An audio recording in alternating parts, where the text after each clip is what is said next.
The day I turned 18, my mother threw my clothes onto the front lawn while my father called me worthless. Happy birthday to me, right? I'm Cora, and that morning started like any other. I'd gotten up early, made coffee, and was actually feeling optimistic about finally being an adult. Mom was in the kitchen when I came down, arranging a neat stack of papers on the counter. Sit, she said, her voice clipped and cold. Dad walked in, his face already red with anger. You've been nothing but a disappointment, he spat. Mediocre grades, no ambition, embarrassing us at every turn. What? I gripped the edge of the counter. My grades are all A's and B's. I'm starting college and not anymore. Mom slid the papers toward me. We've withdrawn you from state. Jaden needs the college fund more than you do. He has actual potential. My 15-year-old brother, their golden child, smirked from the doorway. The sight of his face made my stomach turn. You can't do that, I said. I earned that spot. Dad slammed his hand on the counter. We can and we have. You're 18 now. Our legal obligation to you is over.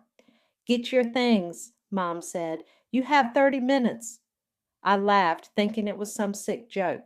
You're not serious. 29 minutes, Dad growled.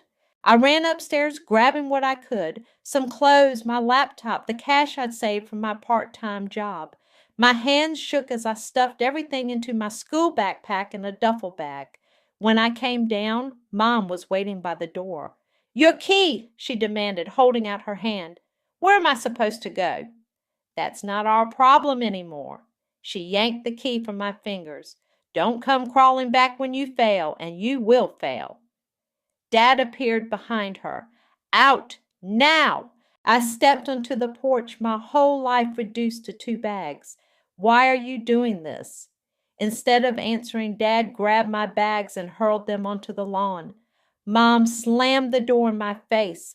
I stood there staring at our perfect suburban house with its manicured lawn and my belongings scattered across it like trash.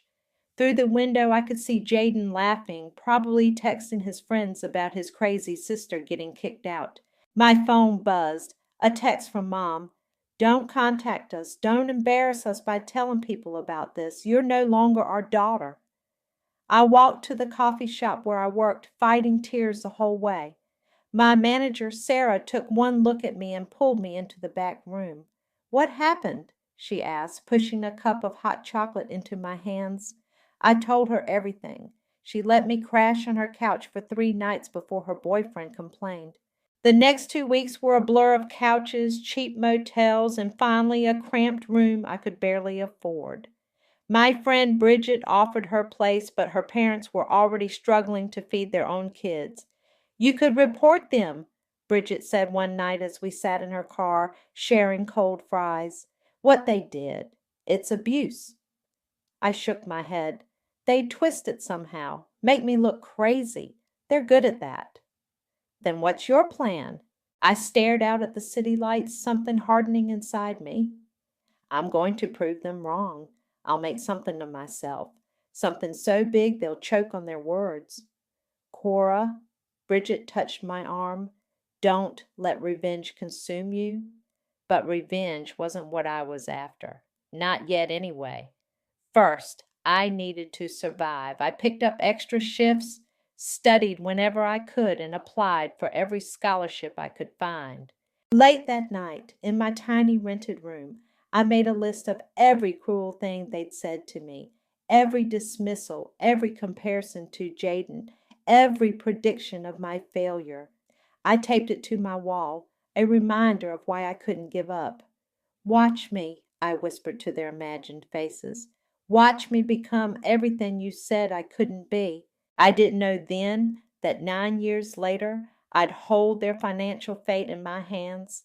I didn't know I'd become the very thing they feared most, someone with power over them.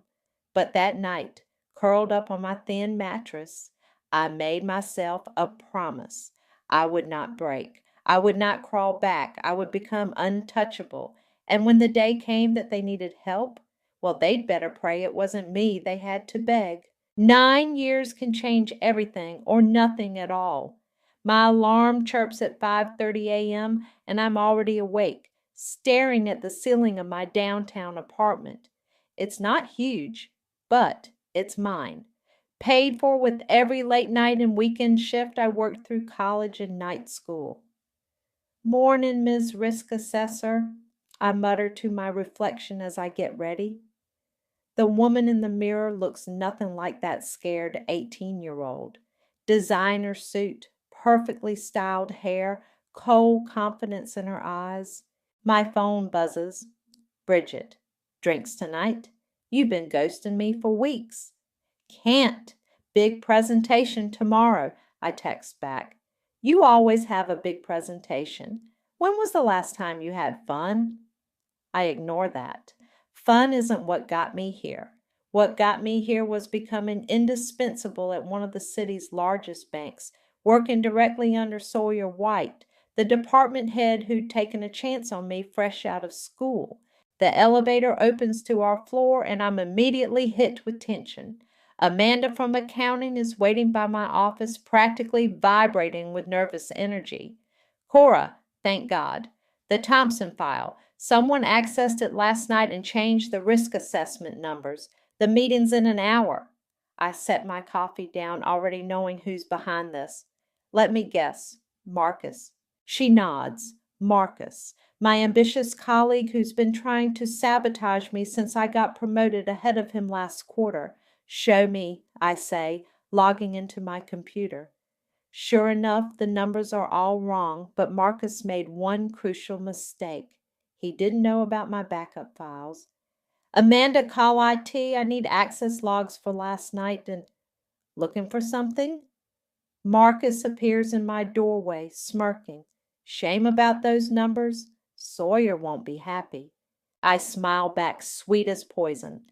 "Actually, Marcus, I was just about to email Sawyer the correct file and the system log showing who accessed it at 11:43 p.m. last night. Your login ID, your IP address." His face drops. "You're bluffing." "Try me." I turn my screen, showing him the evidence. "You really should learn to cover your tracks better. Now, would you like to tell Sawyer yourself, or should I?" "You bitch!" he hisses, but there's fear in his eyes now. "That's Ms. Bitch to you. Get out of my office." Amanda stares as he slinks away. "That was amazing! How did you know he'd try something?" "Because people are predictable," I say, pulling up the real files. "They always think they're smarter than they are." The morning meeting goes smoothly. Marcus sits in the back, silent and sweating, while I present the correct numbers.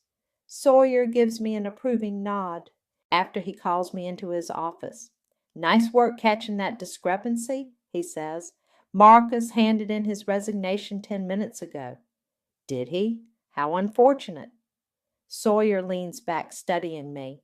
"You know, Cora, you're the youngest risk assessor we've ever had. Some people might resent that." "Some people should work harder." He laughs. "True, but you might want to make some allies.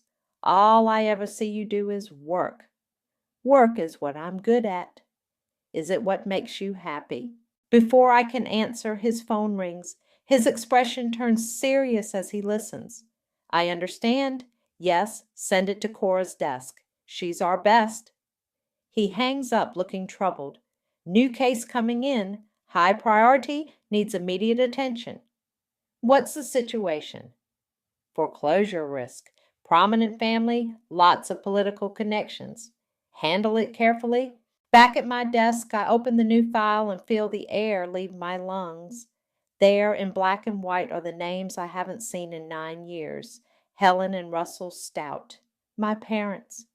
My phone buzzes again. "Bridget, I'm not taking no for an answer. Dinner tonight. I'm worried about you." This time I reply, "Actually, something's come up. I need your advice." Finally, my place, 7 p.m. Bring wine. I stare at my parents' file, at the numbers showing their impending financial ruin, all their assets draining away, their perfect life crumbling, and here I am, the daughter they threw away, holding their fate in my hands. I should recuse myself. It's a professional thing to do. Instead, I start reading, a smile spreading across my face. Sometimes karma needs a little help, and I've spent 9 years becoming exactly the kind of help karma needs. My computer pings with a new email. Subject line, urgent, stout property assessment, immediate action required. Oh, this is going to be interesting. You need to walk away from this case, Bridget says, pouring more wine. We're sitting on her balcony, the city lights twinkling below us like fallen stars. I can't. I push the file across her patio table. Look at these numbers. She flips through the pages, her eyes widening. Holy shit! Your brother really did a number on them. $500,000 in gambling debts. Their house is mortgaged to the hilt. And look at this. I point to a series of transactions. Jaden's girlfriend Rachel helped him clean out their savings 3 months ago. And they still don't know it was him? They're in denial. Dad's blaming the economy. Mom's blaming bad investments. I laugh, but there's no humor in it. They always were blind when it came to their precious son. My phone buzzes. It's Thomas from the loan department. Cora, you need to see this. Can you come to my office? 5 minutes later, I'm staring at security footage from our casino partner properties. There's Jaden night after night throwing away thousands at the blackjack tables. Rachel hanging on his arm, encouraging bigger bets. He's banned from most casinos now, Tomas says, pausing the footage. But the damage is done. Your parents' property? Not my parents, I correct sharply. He gives me a long look. The property will be in foreclosure within 30 days unless someone intervenes. Why would anyone intervene? Because you're handling the case? He leans forward. Come on, Cora. I've seen how this file is affecting you. You barely sleep. You're here until midnight reviewing documents. I'm being thorough. You're being obsessed. He softens his voice. Talk to me. What's really going on? Before I can answer, my desk phone rings. I put it on speaker. Risk assessment. This is Cora. Please, a woman's voice breaks through, desperate and familiar. My mother. Please, I need to speak with someone about our property assessment. We've been loyal customers for 20 years. My hand hovers over the disconnect button, but I can't move. We just need more time, she continues. If we could speak to whoever's making these decisions. All decisions are made according to bank policy, ma'am, I say, my voice professionally neutral. Your file is under review. You don't understand. We have a son who depends on us. We can't lose everything. Of course, Jaden. Always Jaden. What about your daughter? The words slip out before I can stop them. A pause. I'm sorry? Your file mentions 2 children, but you only referenced your son. That's not relevant to this discussion. Her voice turns cold, familiar. When can I expect a decision? You'll be notified through proper channels. Good day, ma'am. I hang up, my hands shaking. Tomas watches me carefully. There's more to this story, isn't there? I pull up another document on my screen. Look at this. Rachel emptied their accounts, but not for gambling. She bought a one-way ticket to Miami 3 days ago. Jaden doesn't know yet. Jesus! Thomas runs a hand through his hair. This is like a soap opera. More like karma. I start typing. I'm flagging this for immediate legal action. Cora, wait. He grabs my wrist. Once you start this process, there's no going back. Are you sure you want this? I think about my 18th birthday, about sleeping in my car, about every Christmas and birthday that passed without a word from them. They made their choice 9 years ago, I say, pulling my hand away. Now I'm making mine. My phone buzzes again, a text from an unknown number. Sis, I know you work at the bank. I need help. Please. They're going to lose everything because of me. Jaden. After 9 years of silence, now he reaches out. I delete the message without responding. You know, Tomas says quietly, revenge might feel good now, but this isn't revenge, I cut him off. This is justice. This is business. They're just another file on my desk. But as I walk back to my office, my mother's desperate voice echoes in my head. For a moment, I'm 18 again, standing on that lawn with my life in pieces around me. I sit at my desk and open their file one more time. With a few keystrokes, I could save them. With a few more, I could destroy them. My computer pings, new email from Sawyer. Need to discuss Stout case in person, tomorrow morning. I close my eyes, remembering Dad's words. Don't come crawling back when you fail. Well, Dad, look who's crawling now. I begin typing my recommendation for immediate foreclosure proceedings. Sometimes karma needs a signature to make it official. You've been avoiding my calls, Sawyer says, closing his office door behind me. Sit. The word echoes in my head. My mother's voice 9 years ago. I remain standing. The Stout file, he continues. Something's not adding up. You're taking too long with the paperwork. I'm being thorough. You're stalling. He slides a newspaper across his desk. And look what showed up in the society pages. The headline makes my stomach turn. Local socialite family faces financial ruin. Gambling son missing. There's a photo of Jaden and Rachel at some charity gala. Champagne in hand, $1,000,000 smiles. Their son disappeared 3 days ago, Sawyer says. Right after his girlfriend left with what was left of their money. It's becoming a media circus. That doesn't change the facts of their case. No, but it changes how we handle it. He leans forward. Why didn't you tell me they were your family? My blood freezes. How did you? I'm not an idiot, Cora. I did my homework. You should have recused yourself immediately. I can handle this professionally. Can you? He pulls up something on his computer.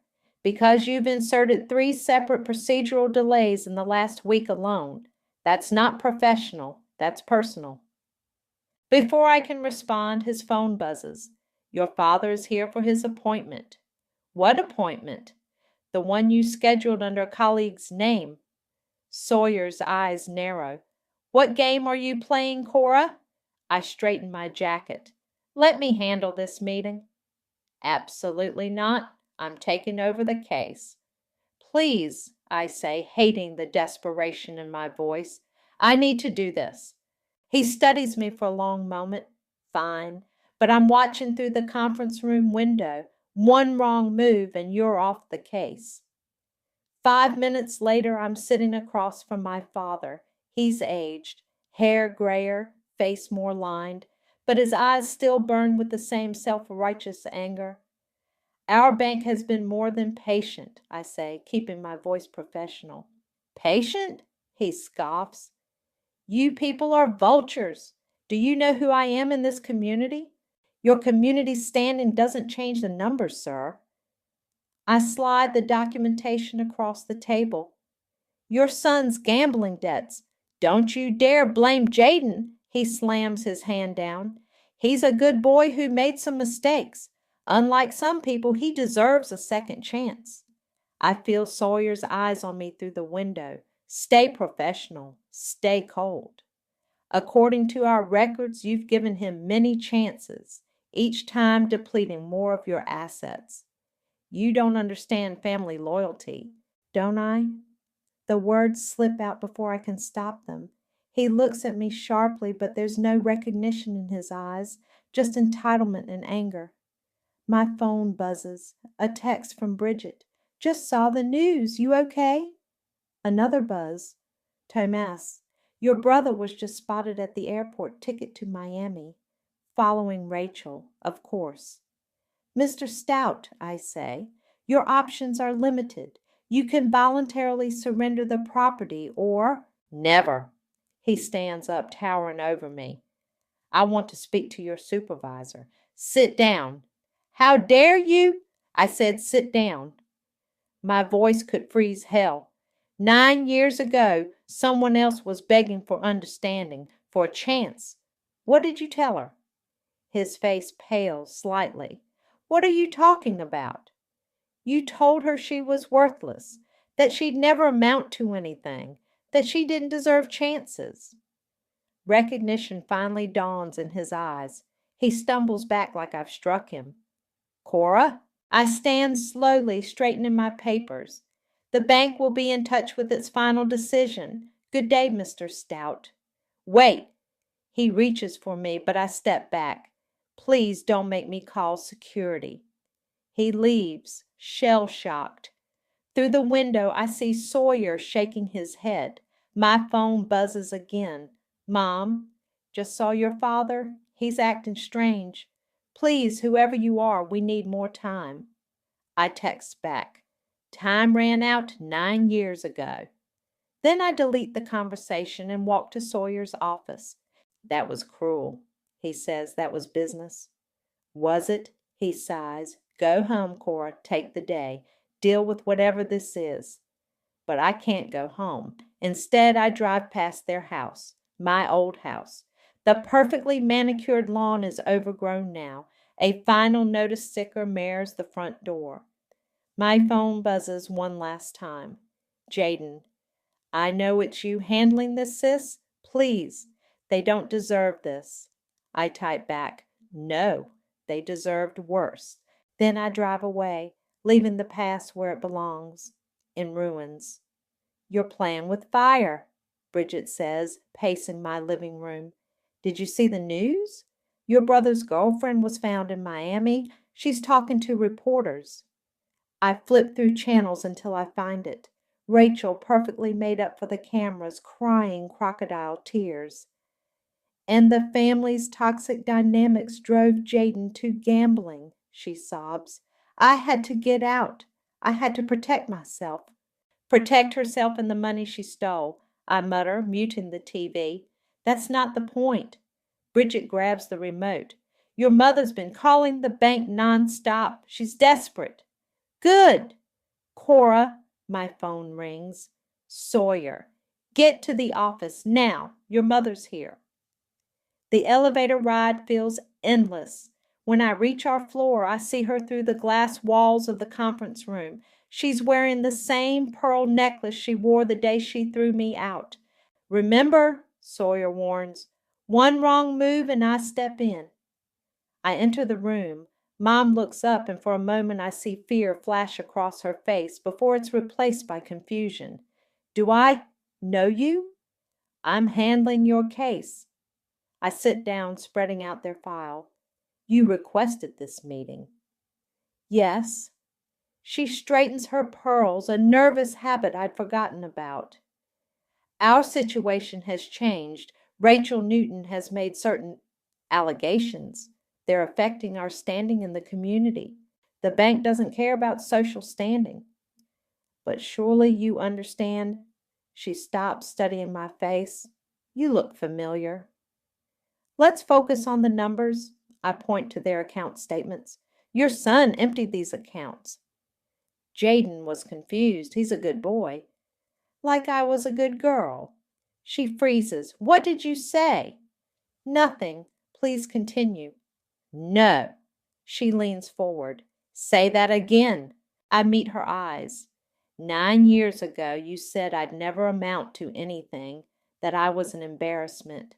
How embarrassing is this, Mom? The color drains from her face. Cora? Miss Williams in this office. I correct her, enjoying how she flinches. Now, about your foreclosure. My baby. She reaches for my hand. I pull back. We've been looking for you. Liar. I pull out my phone, showing her their social media posts. Family vacations, holiday parties, Jaden's graduations, 9 years of perfect family photos. You weren't looking for anyone. We made mistakes. Mistakes, I laugh. You threw your daughter out like garbage, and now you're here begging that same garbage for help. Please. Tears spill down her cheeks. We can fix this. Come home. Home? I stand up. I built my own home. While you were funding Jaden's gambling, I was working 3 jobs. While you were posting happy family photos, I was sleeping in my car.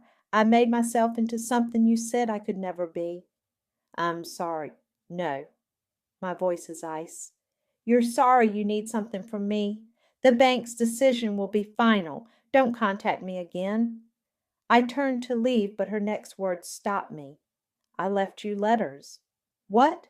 Every year on your birthday, I wrote you letters, kept them in a box under my bed. She wipes her eyes. I was too proud to send them, too ashamed. More lies? Ask Bridget. She found them when she came looking for you last year. I spin around. Bridget came to you? She wanted to understand for your sake. Mom pulls out her phone, shows me a photo, a wooden box filled with envelopes. I'll bring them to you. Just please, help us. For a moment I waver. Then I remember Jaden's smirk, Dad's anger, the cold lawn under my feet. Keep your letters. I'm not that desperate 18-year-old anymore. I walk out past Sawyer's concerned face straight to my office. My hands shake as I type up the final foreclosure notice. My phone buzzes. Bridget. She's telling the truth about the letters. Another buzz. Tomas. Just heard from Miami PD. Rachel's cutting a deal, telling them everything about Jaden's gambling operation. Final buzz. Dad. It's really you. Please, your mother's broken. We all are. I should feel triumphant. I should feel powerful. Instead, I feel hollow. I look at the foreclosure notice on my screen. One signature and it's done. One click and I destroy them like they destroyed me. My finger hovers over the mouse. Karma's a bitch, I whisper. But am I ready to be one too? The cursor blinks, waiting for my decision. In my mind, 18-year-old Cora stands on that lawn, watching her world collapse. What would she want me to do? You haven't signed it yet, Tomas says, leaning against my office doorway. It's past midnight and we're the only ones left on the floor. I'm being thorough. I stare at the foreclosure notice, cursor still blinking. No, you're being haunted. He sets a coffee on my desk. Rachel's statement hit the news. Have you seen it? I pull up the article. Rachel, now claiming victim status, details how Jaden manipulated money from his parents, how he planned to flee the country. There's a photo of him being led away in handcuffs at Miami International Airport. Your brother's facing fraud charges, Tomas says. Your parents are about to lose everything. Don't you think that's punishment enough? My phone lights up. Mom again. The box of letters is at your office security desk, please. She's persistent, I mutter. Go get them. Why? So I can read 9 years of fake remorse? Tomas sits down across from me. You know what the difference is between justice and revenge? Justice leaves room for healing. I don't want to heal. I want to hurt them like they hurt you. He leans forward. Look at you, Cora, working past midnight, obsessing over their file, letting this consume you. They're still controlling your life. Get out. Make me. We stare at each other until my phone buzzes again. Bridget. I read those letters last year. They're real. They're raw. Get your ass downstairs. Fine. I stand up. But this changes nothing. The security guard hands me a worn wooden box. Inside 9 envelopes dated on my birthdays, each sealed, never sent.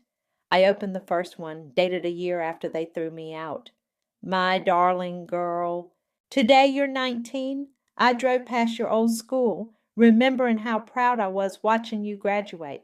Pride turned to shame when I remembered what we did. Your father won't admit it, but he cries sometimes, looking at your empty chair.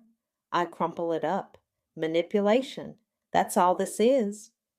Read another, Tomas urges. The fifth letter. Jaden asked about you today. He's different now, quieter. I think he understands what he helped destroy. I checked the student directories at local colleges, hoping to see your name. The latest one. You're working at the bank. I saw you yesterday, but you didn't see me. You look so strong, so successful. Everything we said you couldn't be. The shame nearly brought me to my knees. Stop, I whisper, but Thomas is already handing me another. My office phone rings. Sawyer. Turn on the news, he says. The local station shows my parents' house. Police cars everywhere. Dad being questioned on the front lawn. Jaden was running an investment scam, the reporter says. His parents claim they knew nothing, but sources say they ignored multiple warnings.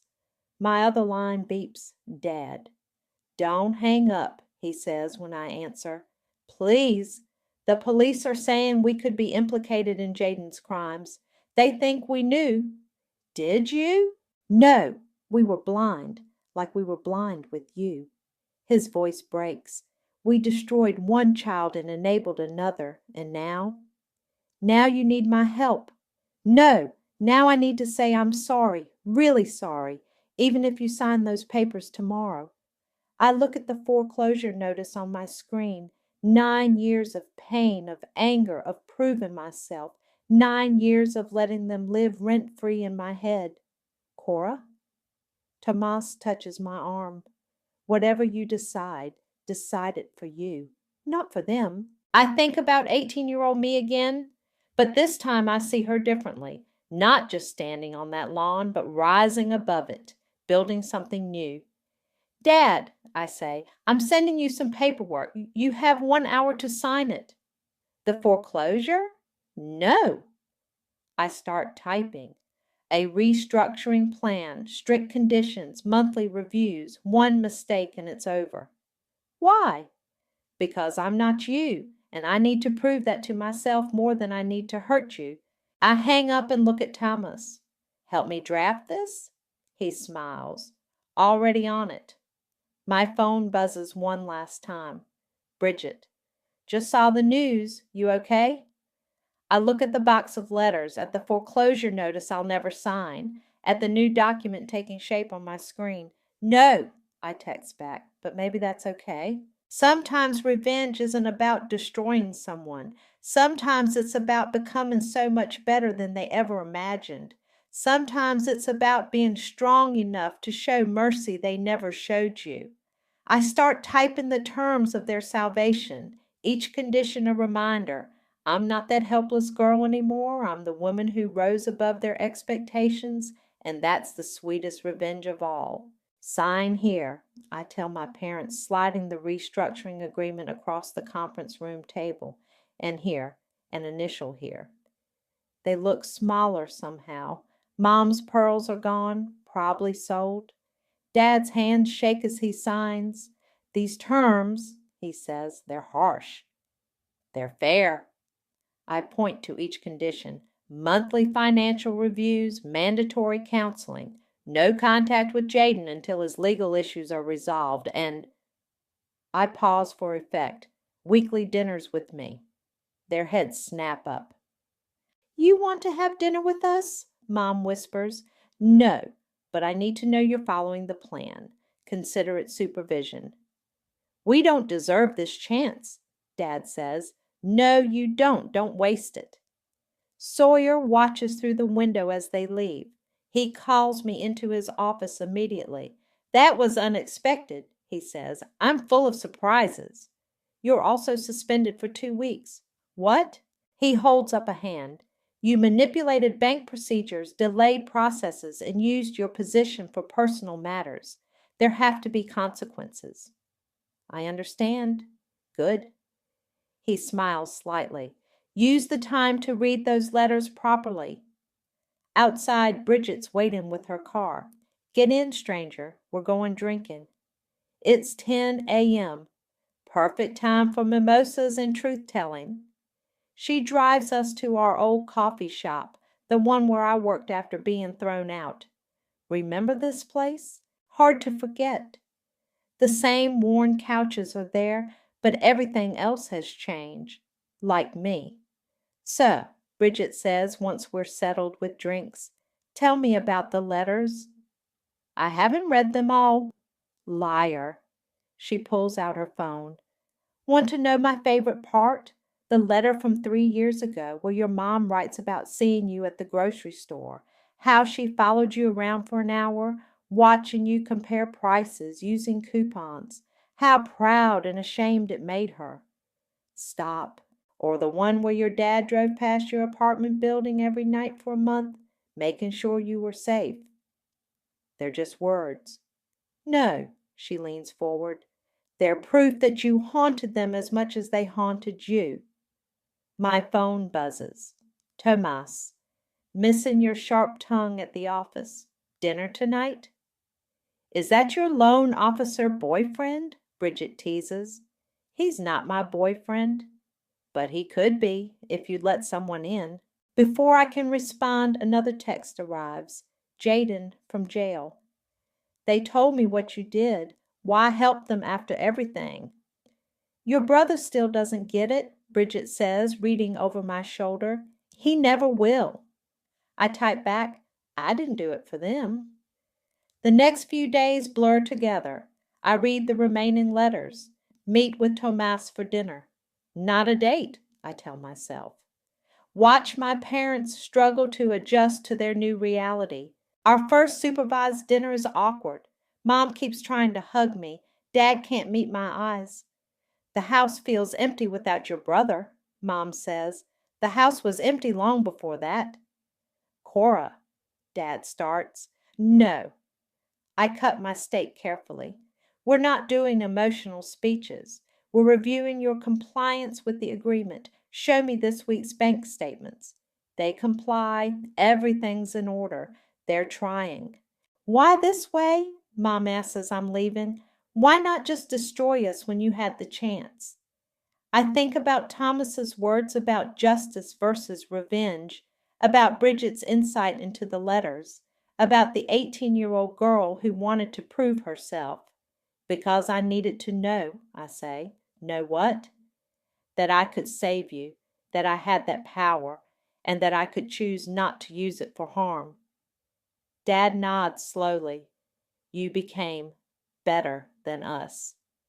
I became myself, despite you. Back home, I find another text from Thomas. Dinner tomorrow? Not for work, not for your family, just for us. I stare at the message for a long time. 9 years of walls. 9 years of keeping everyone at arm's length. Maybe it's time for that to change too. Yes, I type back, but you're cooking? My phone lights up with a news alert. Local businessman's son pleads guilty in investment fraud case. Jaden's face fills the screen. I close the article without reading it. His story isn't mine anymore. Looking around my apartment, I see the wooden box of letters on my coffee table. Next to it, a new envelope, my first letter to them, still unsealed. Sometimes the best revenge isn't revenge at all. Sometimes it's showing them exactly what they missed out on. And sometimes, just sometimes, it's giving them a chance to see it up close. I pick up my phone and text my parents. Same time next week. Don't be late. Ready? Tomas squeezes my hand as we walk up the familiar driveway. The house looks different now. Smaller, humbler, with a for sale sign in the yard. They're really doing it, I say. Moving to the condo. It was your idea. Doesn't make it easier for them. Inside, boxes line the walls. Mom's organizing kitchen items while Dad struggles with packing tape. They both look up when we enter. We saved your room for last, Mom says quietly. It hasn't been my room for a long time. But I follow her upstairs anyway. The door creaks open to reveal pink walls I once hated, empty shelves where my books used to be, a bare mattress where I last slept 9 years ago. I couldn't change it, Mom admits. It felt like erasing you all over again. I run my hand along the windowsill where I used to hide notes from friends. You did that pretty well the first time. Cora. She touches my arm. This time I don't pull away. The day you came back into our lives and at the bank, I thought it was our punishment. Instead, it was our salvation. Don't make this dramatic. I'm not. She pulls something from her pocket. Jaden wrote to us from prison, asked us to give you this. The letter is short. Sis, I get it now. What they did to you, what I helped do. I'm sorry, not because I got caught, but because I finally understand what it means to lose everything. He's up for parole next month, Mom says. That's not my problem. Downstairs, Dad and Thomas are sorting through photo albums. One lies open to my high school graduation, the last photo before everything fell apart. Found something interesting, Thomas says, holding up a dusty envelope. My college acceptance letter, the one they took away. We were wrong, Dad says, about everything, about you. I know? No. He stands up. You don't. We thought we were teaching you a lesson. Instead, you taught us one about strength, about dignity, about real family values. Dad, let me finish.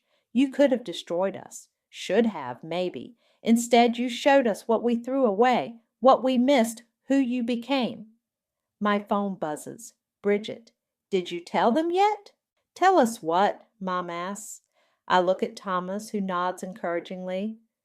I've been offered a promotion, head of risk assessment, my own department. That's wonderful. Mom steps forward, then catches herself. Can I hug you? For a moment, I'm 18 again, watching them close the door in my face. But then I feel Thomas's steady presence behind me, see the genuine hope in their eyes, remember the past months of difficult dinners and slow building trust. Okay, I whisper. Her arms are tentative at first, then tighter. Dad joins, and for a moment we're frozen in this strange new reality. We should celebrate, Dad says when we break apart. All of us, even Bridget. Actually, I pull out my own envelope. I have something for you first. They read the letter slowly. Their faces change as they understand. You're buying the house? Mom's voice shakes. Through the bank. Fair market value. You'll have enough for the condo and a fresh start.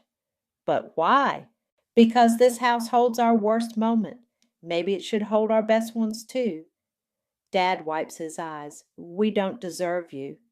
No, I agree. But maybe that's not the point anymore. Later, as Thomas and I walk through the empty rooms, he asks, Are you sure about this? I stop at the front door where 9 years ago my life changed forever. No, but I'm sure about who I am now, and she doesn't need revenge anymore. My phone buzzes one last time, a text from an unknown number. Ms. Williams, this is Rachel. I'm being released next week. I have information about Jaden you should know. I delete it without responding. That chapter's closed. Help me measure for new curtains? I ask Thomas. He pulls me close. Planning to stay a while. Planning to build something new, something better. Through the window, I watch my parents loading boxes into their car. They wave before driving away. Not goodbye this time, just see you later. I take out my keys, the ones they once demanded back, and lock the door to my new home. My phone stays silent, but I know Bridget's planning a housewarming party. No Mom's already picking out houseplants. No Dad's making lists of repairs he can help with.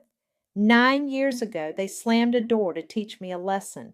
Today, I'm opening new ones to teach them one back. Sometimes the strongest revenge is proving them wrong about who you are, and sometimes the strongest love is choosing to build bridges where they once built walls.